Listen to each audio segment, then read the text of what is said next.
Bem-vindos! Hora do nosso encontro semanal. Eu inicio por dizer, certa vez, uma pessoa, um homem, estava fazendo uma palestra, um discurso, para uma multidão. Em um certo momento, ele percebeu que a multidão estava faminta. E o que ele fez? Produziu pão e peixe e distribuiu com essa população que estava ávida por ouvi-lo. Muito bem. Só que, ao terminar a distribuição, houve uma sobra de pão e uma sobra de peixe. E o que ele fez? Destinou a outros povos. E assim é que deve ser entre as nações. Não é? O assunto de hoje, nós vamos tratar sobre as tarifas impostas pelos Estados Unidos ao Brasil. Né? Só que vamos tratar de uma forma diferente, a forma que nós sentimos e nós percebemos. Como é que vamos conviver com isso? Certo? Ao final do vídeo, dê o seu gostei ou não gostei e não esqueça de se inscrever. Vamos iniciar nossos comentários por entender como é feita essa taxação entre os países, na questão de importação para uns e exportação para outros. Ou seja, quando um país produz em excesso e encaminha este excesso, vende para outro país. Esse país que importa é um direito dele taxar. E essa taxação que o país faz é para, primeiro, estabelecer receita para o país. Estas receitas devem ser utilizadas para desenvolver dentro do próprio país uma produção que diminua a dependência de importação de outros. Um dos critérios. O outro é para estabelecer, juntamente com este, um equilíbrio comercial, ou seja, proteger também os seus. Porque não adianta nada um país ter uma produção ativa, gerar empregos e, de repente, um outro país oferta por um valor inferior.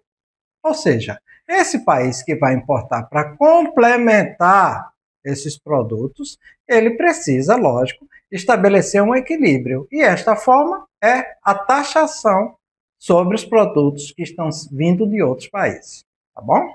Muito bem. Nós estamos, essa semana, eu estou vendo uma euforia muito grande do mercado, dos empresários e do governo com relação ao anúncio da taxação pelos Estados Unidos, ou uma provável taxação de 50% a mais dos percentuais de tarifas que eles já cobram a produtos aqui do Brasil. Bem, é uma questão de um direito do país fazer isso para equilibrar o mercado. Por trás, nós não podemos ficar preocupados, nós, que eu digo eu, você, população, tanto assim, porque precisamos compreender como é que isto funciona. Veja bem, uma das coisas que falam é que o dólar vai aumentar. O dólar aumentando, aqueles insumos que nós importamos, obviamente, é um fator negativo para a gente. Outros que falam também que a Bolsa de Valores, as ações vão diminuir. Para quem aplica, não é bom negócio. Mas pior é para as empresas que estão desvalorizando, se desvalorizando na Bolsa, deixando de ser atrativo. Né? Outra coisa que tem também é a ameaça do aumento dos juros novamente. O engraçado é que quando nós aumentamos juros aqui internamente, para cobrir alguns déficits governamentais, vamos colocar assim, a gente não fica tão empolvorosa assim. O povo que se vire. Agora, quando existe uma tendência por uma questão de exportação de produtos brasileiros e uma tendência que esses juros também aumentem, ora, aí fica difícil. A gente precisa equilibrar isso, na minha opinião, tá certo? Então vamos lá. O que é que ocorre? O país que importa, ele tem livre-arbítrio para equilibrar o comércio, não é? Então, ele faz as taxações de acordo com aqueles interesses comerciais, tá? Se tem alguma conotação outra, nós vamos deixar, neste momento, à margem, porque não é nosso alvo o alvo dos nossos comentários semanais e vamos nos preocupar com as pessoas. Como é que fica? Eu, você, nossa família. Como é que fica nessa situação? Né? Será que é tão ruim assim para a gente?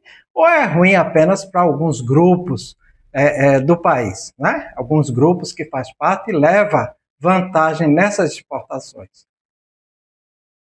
Vamos pensar na relação entre os países com a possibilidade de um importar, o outro exportar e vice-versa. Muito bem. Os estudiosos, né, os acadêmicos, livros, dizem que existem duas situações que interessam diretamente ao preço que o consumidor paga. A gente, eu, você, todos nós pagamos, tá? Tem a questão da demanda e tem a questão da oferta. O que é a demanda? A demanda são pessoas que querem consumir e acreditam que precisam do produto. A demanda somos todos nós. Nós demandamos o que o outro vai nos ofertar. Então, demanda é a quantidade de pessoas que está ávida a consumir algum produto. Isso é a demanda. Ou seja, quanto mais pessoas que querem consumir esse produto, maior é a demanda. Tá bom? Agora vamos pensar em oferta. O mercado, ao perceber que existe a demanda, que existem pessoas que querem consumir, eles vão ofertar os produtos. Né? Então, oferta é a quantidade de produtos disponível para que essas pessoas, esses demandantes, consumam. Então, vamos pensar agora nessa relação, oferta e demanda. Estes mesmos estudiosos, estes mesmos acadêmicos, em tantos livros têm, diz o seguinte: quanto maior a demanda, ou seja, quanto mais pessoas querem consumir, e a oferta for menor, repito, maior a demanda e a oferta menor. Significa dizer que o preço tem uma tendência a aumentar. Veja bem, tem 10 pessoas que querem consumir um determinado produto, mas só tem 5 produtos para essas 10 pessoas. Então, o mercado se aproveita, sobe um pouquinho o preço ou coloca o preço no nível, né, para que essas pessoas consumam aquelas 5 que consigam pagar esse valor que eles estão ofertando. Oferta. Oferta do produto, oferta do preço. É uma troca. Perfeito? Então, vamos de novo. Se a demanda é alta e a oferta é baixa, a tendência do preço é ser maior. Agora vamos para o outro lado. A demanda é baixa e a oferta é muito alta.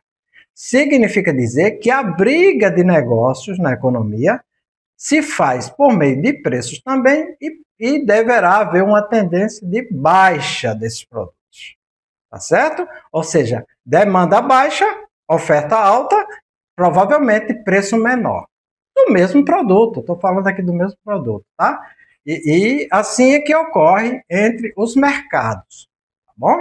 Então, vamos pensar num produto aqui que eu trouxe para vocês, bem colocado, com relação ao que aconteceu em 2024 com base no IBGE. Vamos lá. A carne no Brasil teve alta de 20,84%.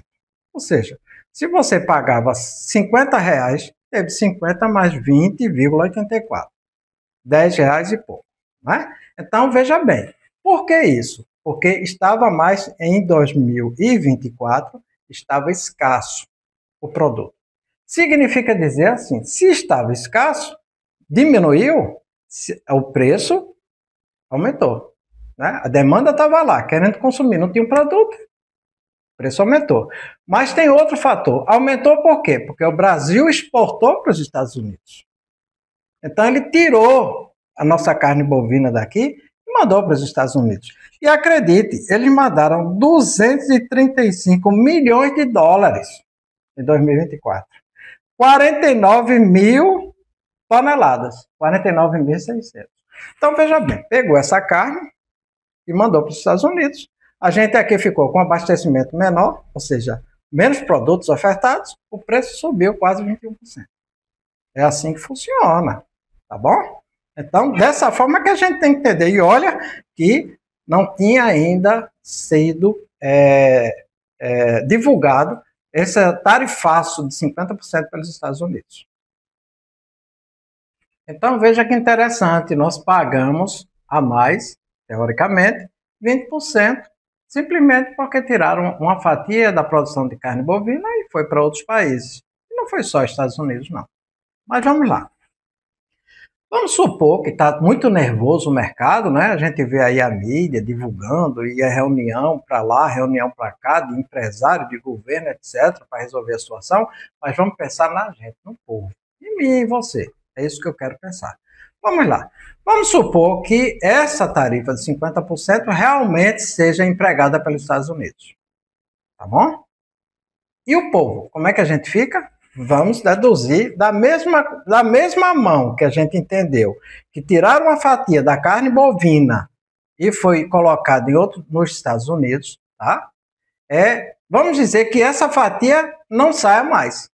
Fica aqui nos Estados Unidos.